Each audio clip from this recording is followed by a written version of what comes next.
બોટાદમાં આવેદનપત્રની દાજમાં હુમલો. જ્યોતિગ્રામ સર્કલ પાસે તીક્ષ્ણ હથિયારથી હુમલામાં 2 ઘાયલ, 1 ભાવનગર રિફર. બોટાદના જ્યોતિગ્રામ સર્કલ પાસે મોડી રાત્રે હિંસક ઘટના સામે આવી છે.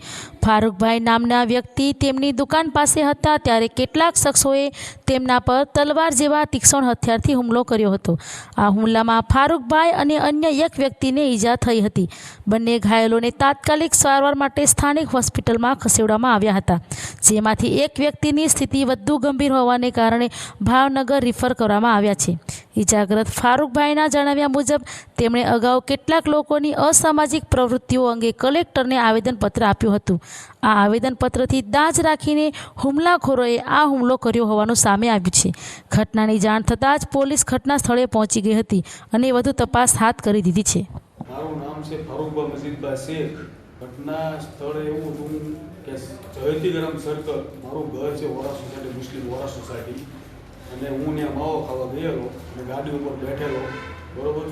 અને માવો ખાતા ખાતા હું બેઠેલો ગાડી ઉપર, અને ફિરોઝ ઉર્ફે કાજી, એના ફાધર સબીરભાઈ ઉર્ફે કાજી અને એનો ભાઈ નવાઝ, બરાબર, કાજી, બરાબર છે. તો એને મારી ઉપર તલવારના ઘા કરે, તલવાર વડે મારા ઉપર હુમલો. કારણ એવું હતું કે ભાઈ અમારા મુખ્ય ટ્રસ્ટ છે, બરાબર છે, એના ટ્રસ્ટ કાળુભાઈ પઠાણ, સબિયા હોસ્પિટલ, બચ્ચો ઘર અને અલ્લાના હાઈસ્કૂલ, બરાબર છે. તો એની અંદર એ દારૂનું વેચાણ એની આવેદનપત્ર અમે આપેલું છે, બરાબર છે, 2 થી 4 દિવસ પહેલાં, બરાબર છે. તો એની માટે એ આવેદનપત્ર આપેલું છે હું, અને એ વડે હું એનો ભાણો થાવ, બરાબર છે. તો અમે બધા મિટિંગ બી કરેલી હતી, બધા જે સમાજ છે અમારો ગાંચી મુસ્લિમ સમાજ, બરાબર છે, સુન્ની મુસ્લિમ સમાજના પ્રમુખ હતા, બરાબર, આ બધા જે હતા, બરાબર, પ્રમુખ, બરાબર.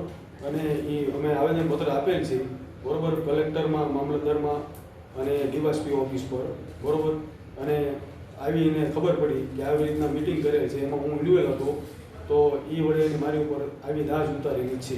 માંગણી એવી છે મારી કે જલ્દી, ખાસમાં ખાસ, કે આના જલ્દીથી પગલાં એવા લો કે આની ઉપર એવા એટલા બધા કેસ થયેલા છે, બરાબર, અને એટલા બધા માથાભારે માણસો છે, આમ બુટલેગર અને ગાડીઓના જે ખેંચવાના ધંધા કરે છે, ફાઇનાન્સના, બરાબર છે, એવા ધંધા કરે છે, જેને જેમ ભામ ગાળો બોલે છે, ધમકીઓ આપે છે અને ગાડીઓ ખેંચવાના ધંધા કરે છે, બરાબર. તો માંગ એવી છે કે ભાઈ આની કાર્યવાહી Shri Botad police station, town police station, કે પછી આપણે જે કાંઈ હોય તે એસપી સાહેબ કે પછી ડીવાયએસપી સાહેબ એના સખ્તમાં સખ્ત પગલાં લે.